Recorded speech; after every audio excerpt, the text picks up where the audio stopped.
Thank you, Professor Sinha, for inviting me to share with you the findings from the first survey. Now, this is a survey, perhaps the first survey which has been done to capture internationalization or international engagement within Indian higher education institution.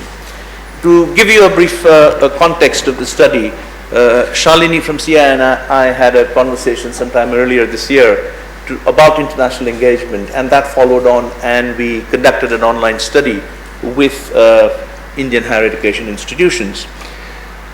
We sent out the online study, followed it up with a fair number of emails to get responses, and this went down to the office of the VC, and the responses were not necessarily as optimistic as we would have liked to, but nonetheless it gives us some valuable insight. So what I'll attempt to do in the next few minutes is just present, if I may, in about 4 slides, the main findings from the study. The details, I won't go into the details. The details are available in the report, which some of you may have seen outside, or it's in the pack, which is about trends in internationalization in higher education.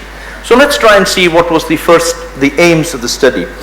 So we wanted to look at the perceived benefits of internationalization, external, internal drivers, external, internal barriers, activities pursued as part of internationalization, what structures and systems are in place, and is there any overseas presence from these Indian institutions? Bear in mind the study was sent out to Indian institutions, higher education institutions.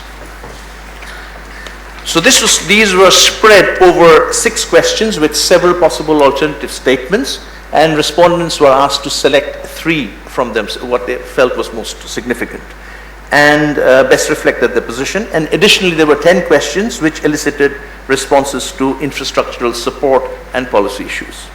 Now, as I said, the response rate was not as encouraging as we would like to have. We had only 20 responses. Now that might be something which we take forward for next year or the next study as to how to make it more sort of participative. But what was the sort of if I may use the word silver lining was that we had participation from all regions. So we had universities from Northeast, South and West. We had participants are across all sectors, national universities, private universities, deemed universities, state universities. So we have participants as old as, say, Aligarh Muslim University, as well as participants as your university chair who have also completed the survey. So let me just share with you the key findings. So the first set of findings, in no order of importance, we looked at institutional policy, strategy and infrastructural support. So the first thing we got from these participants was that all institutions have some form of international partnership. Now, what that international partnership is, we will try and look at that. 75% have a dedicated international office. 45% have internationalization embedded in their overall activity. That's probably why they had responded to the survey in the first instance. So the others probably, when it went to the VC's office, it is probably still lying around somewhere where they were not quite sure. So those are issues probably we would need to address if we do a study again, which we hope to.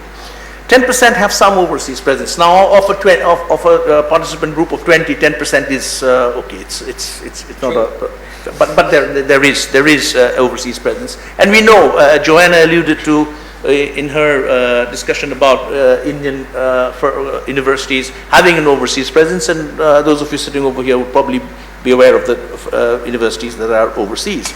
And 45% institutions, the strategic responsibility sat in the VC's office. Now, you might say, what about the other 62%? But okay, I mean, this is a figure. And this is the interesting bit, which is 90% of it was on staff and student exchange. So when they said they had an international partnership or they have international dedicated international office, that's what I think it leads to.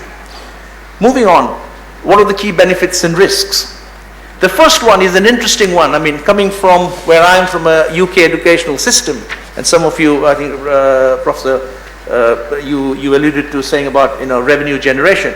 But for the 20 Indian institutions, or for Indian institutions, revenue generation is not a driver for internationalization. There are other factors which drive internationalization, and I think this is a very key point to take note of. In terms of benefit, 65% thought sharing best practice in teaching and learning and developing research links was the main driver. And I think that is to some extent also resonates what's in this particular report, which was released yesterday, Indian Science Ascending, which is the Nature Index. And there, number of Indian universities which come out in terms of collaborative research, etc., come up very high. And that's perhaps what comes from the fact that it's driven by faculty rather than, you know, any institutional practices or policy structures in place. In terms of risk, there were 2 risks which were identified.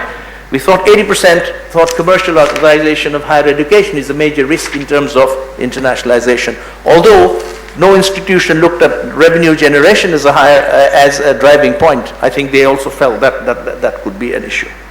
And 70% felt unequal sharing of benefits. As I said, the detail of each finding is in the report, and you will find the distribution. Moving on, key drivers and constraining factors.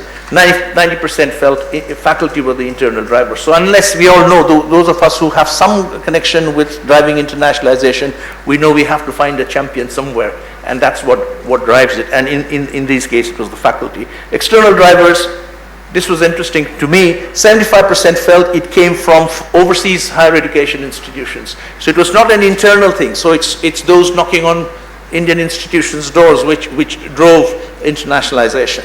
70% thought it was business and industry demand, going back to the discussion which you perhaps mentioned about employability and global competence. Obstacles, they felt that there was lack of government funding. Now, what is government funding could mean a lot of things. Now, these are things that probably can come out from focus groups and other such ways of finding out. But yes, in terms of that means lack of support, something which a colleague mentioned about NAFSA and ISIS and things like that, those are not non-existent more or less. Difficult in establishing equivalences, and we know if you try to work it out, what is an honors degree, what is not an honors degree, what is 60 credits, what is not 60 credits, and all the rest of it. Those of us who work within the UK system also at times find difficult within our own system to work through. So in overseas system even more. Now, if you take a qualification from India into the UK, you've got an overarching body called NARIC which works with it. In the US, you've got World Education Services which works with it. So again, perhaps there might be something which the government might think about. And 40% thought multiplicity of accrediting and regulatory bodies. We all talk about it. Any higher education gathering probably talks about regulation and accreditation and the multiplicity of bodies. 35% felt internationalization was not a strategic priority. Okay, moving on, we look at, I'll leave it here. I think one of the things we need to look at is that this is a brief study, not an extensive study, but it does throw some valuable insight.